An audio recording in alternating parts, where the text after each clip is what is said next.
I la gelateria Can Soler ha celebrat una nova edició del Tas Solidari, una iniciativa que va començar l'any 2013.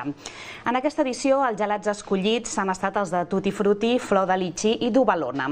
Tot i que tot el que es recapti anirà destinat a la Fundació Salut Alta amb l'objectiu de que cap nen ni cap adolescent es quedi sense gelat. Ja hi som, que ja ha arribat, t'intento trucar per saber què fas.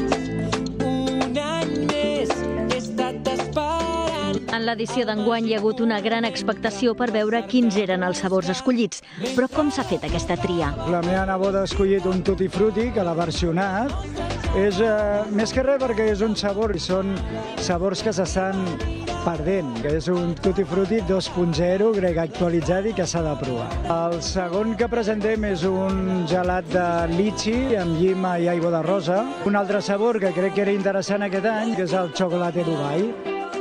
I davant les propostes del Tas Solidari, val a dir que sobre gustos no hi ha disputes i opinions de tota mena. N'hi ha que ho tenen clar, però altres no sabrien amb quin gust quedar-se.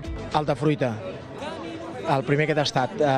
Realment a mi m'agrada molt la fruita i l'he trobat un gust molt... Bueno, que m'ha agradat molt. M'ha costat decidir-me, perquè els tres són bons, els tres són diferents. El primer té un toc dolç, el segon un toc àcid i el tercer un toc salat. M'ha costat decidir, però al final hi ha posat pel toc salat, perquè l'he vist més original.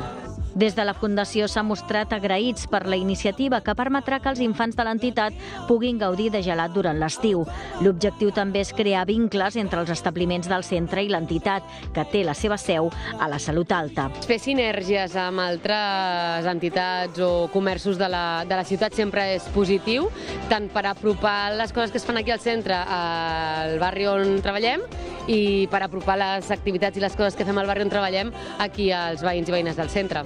Des de Can Soler han remarcat que des de la seva creació l'objectiu sempre ha estat ser solidari amb les persones que més ho necessiten, ja siguin nens que han d'anar a les colònies o persones grans que no han tastat mai un gelat. L'estiu que torna, l'estiu